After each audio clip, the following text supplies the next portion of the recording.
Hi, my name is AustinArdor, and I've been a professional world builder and a writer for about a half a decade. After spending most of my life either reading books or writing them, I want to help new writers learn the ropes so that they can do their stories justice. I want to see more good stories in the world, and I'm going to teach you how to do it. This podcast is all about fiction writing, how to make epic fantasy world building on mind-blowing scales, keep tension with fast-paced cyberpunk thriller plots, and the buzzwords behind slow creeping psychological horrors. If you want to learn how to do it, the Ardor podcast is for you. Hello, and welcome back to today's installment of the podcast. I'm your host, AustinArdor, and we have some good stuff to cover today. A good friend of mine reached out recently and asked me what the absolute fundamentals of fantasy world building are, the things that absolutely cannot be missed, those core components that actually make it fantasy world building. It's almost impossible to talk about fantasy as a genre without talking about world building. For most people, it's their first experience with world building, inside fantasy stories like Lord of the Rings. In order to talk about the essentials, we need to break down the genre to its bare bones. Fantasy itself is speculative fiction that is defined by the characteristics of unrealistic or imaginary elements. It often involves magic, it's set in a fictional universe, and often inspired by mythology or folklore. When we talk about fantasy as a genre, everyone has their own personal picks to throw into the ring. Lord of the Rings, the Cosmere, Song of Ice and Fire, and so on. However, fantasy is also the umbrella term for all of its subgenres too. High fantasy, flintlock, grimdark, urban fantasy, wuxia, on and on. But what specifically from this list makes fantasy fantasy? How little or how much could you have before the line starts to blur? And why can you call so many different stories all by one name? In order to answer that, let's go back to the beginning. I've always been deeply interested in mythology and folklore. According to Euhemerus, a Greek mythographer in the 4th century BC, myths originated as a retelling of stories that became more and more exaggerated as they were passed along, sort of like a game of telephone. Bernard de Fontenelle, from the 16th century Common Era, posited that myths existed to explain the natural phenomena that ancient peoples encountered. Folklore is a derivative of those ideas, as the gathering of smaller beliefs and rituals shared between people. Where myths explained why the sun crosses the sky every day, folklore became a cultural expression for the smaller unexplained phenomena that they encountered. The combination of these two, the place where the tide of the ocean of myths washes up on the shores of folklore, created a world that was neither ours nor theirs. Some examples might be of a sailor's warning of what to do when you encounter sea monsters, warnings to children not to go into the woods at night, elves that steal your shoes, fae that steal those children, and too many dragons for anyone's good health. These stories passed great wisdom down, but they left behind the ripples of a magical underlying world that only the brave or the unlucky ended up witnessing. They gave us stories such as 1001 Nights, Beowulf, or even the Epic of Gilgamesh. Modern fantasy began as a collection and retelling of these stories, the myths and the folklore, their ideas all folded neatly into a story. Back then, which is now considered pre-Tolkien, they were simply known as fairy tales. Those stories became things such as Alice in Wonderland, Dickens' Christmas Carol, The Wizard of Oz, and Peter Pan.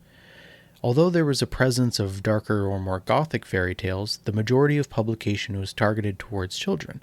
Hence the beginning of the trend of reserving fairy tales for children instead of as folklore warnings for adults. Fantasy as we know it truly began in Tolkien's time. Tolkien was a professor of philology at the University of Oxford and frequently found himself buried in ancient literature. He took the old legends of elves and dwarves and magical items and crafted a world with reimaginations of these core concepts. C.S. Lewis, a contemporary of his, followed suit with creating a world of centaurs, fauns, evil ice witches, and 4 prophesied high kings and queens for his Narnia series. Their publication in the 50s transformed fairy tales into high fantasy for adults and set the stage for a rush of sword and sorcery stories in the 1960s. In our post-Tolkien world, we get to enjoy all of the benefits of those trailblazers, including a true exploration of what fantasy is and what fantasy could be. For world building specifically, we need to look at a breakdown of how a world becomes a fantasy one.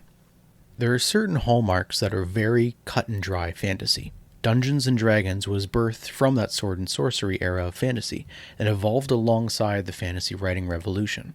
They maintain classic elements of grand old wizards, dragons, and huge cities, and a million other discoveries along the way. While it's helpful and fun to put classic fantasy elements into your story, you also aren't forced to. You could have a severe absence of magic and dragons, and it could still be a fantasy story. It depends on how you approach your world building. For fantasy world builders, our world is considered the primary world.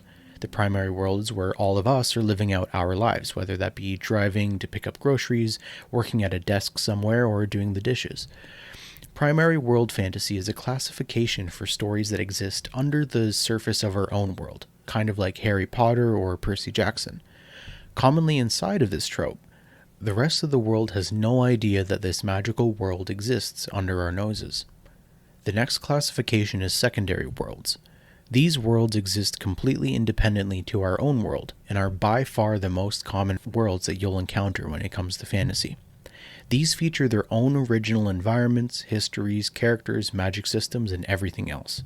You'll know this from Lord of the Rings, King Keller Chronicles, Six of Crows, Westeros, and so on. The final classification is portal fantasy, which doubles as a subgenre and a trope in of itself. It marks a story where the characters pass from a primary world into a secondary one through a portal of some kind. Think of Gaiman's Coraline or Neverwhere, Stephen King's The Dark Tower, or Narnia. Fantasy leans towards the magical and supernatural and away from technology. Whether this means magical powers, imaginary creatures, mythic races, rewritten physical laws, or whatever else, that's fantasy. Through all of this, embedded deep in fantasy is a question. Some sort of sense of something that is not quite as it seems. The sense that your imagination might actually be telling the truth about what unnatural thing exists beneath the waves. The same feeling that we get from mythology and folklore. Preserving this sense of wonder and unexpected reality is key to writing fantasy. So how do you actually pull off that feeling without directly drawing from the source material of mythology and folklore? We can use something that I've created called the Rule of Two.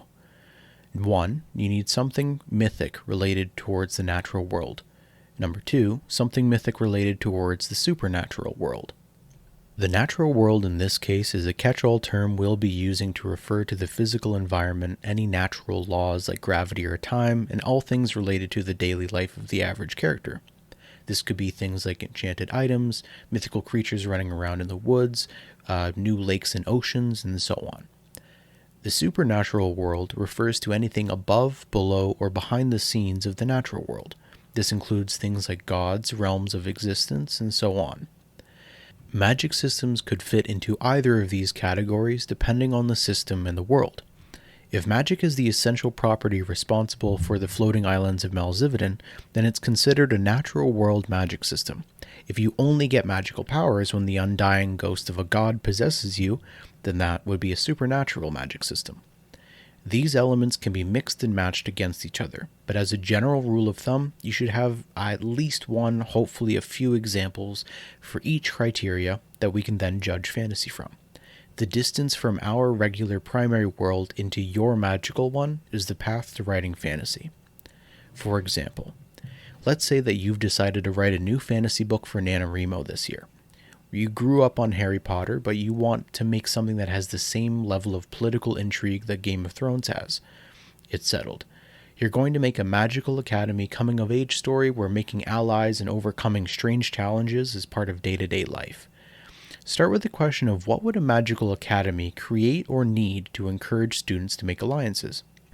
If the students need to collaborate in some sort of competition, then they might build alliances through some sort of training regimen or by offering each other things of value. You can choose which of these two categories to draw inspiration from for this. For example, in the natural world, maybe the campus of the academy itself is sentient and will occasionally offer up clues or advantages. Maybe there's a dryad in the woods that teaches a student a certain kind of magic that they're going to need. Or maybe the academy itself is on an island filled with magical creatures that the students could either befriend or fight to gain power, sort of like a Spy Kids 2 situation. Maybe in a supernatural world, your academy is run by a secret council of wizards that seem to be holding some sort of secret. Maybe the thing that makes your world fantasy is that there's an ancient immortal trapped inside of a mirror in the basement. Maybe your main character starts having dreams of dead students wandering the halls that seem to warn him about something. Whether or not the students at this academy actually have magical abilities is also no longer the deciding factor of what makes this story fantasy either. Your fantasy doesn't need a magic system as long as it has magical elements to suspend your reader's imagination, to suspend that feeling of disbelief. For example, in A Song of Ice and Fire, there is no real overarching magic system. There are multiple smaller magic systems, such as Bran's Warging or Dothraki blood magic, but the absence of a fully explored or understood magic system makes the series extremely interesting. They could have also suspended disbelief with making it ambiguous as to whether or not magic actually exists. Maybe Khal Drogo would have just done that regardless of the ritual. A majority of the fantasy elements comes from the introduction of other mythical elements, such as dragons and giants and White Walkers. The same rules apply to portal fantasy or primary world fantasy as well. Tweaking simple things pushes it towards fantasy. Normal life is normal life for Bella until she finds out that vampires are real. After that, she uncovers a world of immortality, werewolves, and other hidden things. It also doesn't push you too far with slamming you in the face with the classic elements of fantasy in order to make sure that you know it's trying to be a fantasy. If you want a great example of a fantasy story set in a secondary world that doesn't have a magic system, dragons, or wizards, but does feature extremely different natural laws, mythical races, and a very different culture, you could rewatch or reread The Grinch. Or a portal fantasy world with a huge supernatural underworld in The Cat in the Hat. Both of these qualify as fantasy because they fulfill the core essentials of the rule of two. As long as you keep the rule of two in mind while you're world building, you'll lean in the right direction and cover the absolute fundamentals of your fantasy world building. That's all I have for you today. I hope you guys enjoyed as much as I did, and I hope that you use some of the ideas in this podcast to improve your own writing. If you want to support me, you can follow me at AustinArdor on all socials. If you like this podcast, please rate it 5 stars and send it to a friend, and follow me for more. I do offer ghostwriting and writing coaching services on my website of the same name as well, if you or a friend want the extra creative boost to bring you to the next level. You can also support other small authors at the Myth Dimension, a hybrid publishing company designed to support authors with a much larger royalty payment and marketing training to help you build the business side of writing a book. Thank you for everything, and I'll see you in the next one.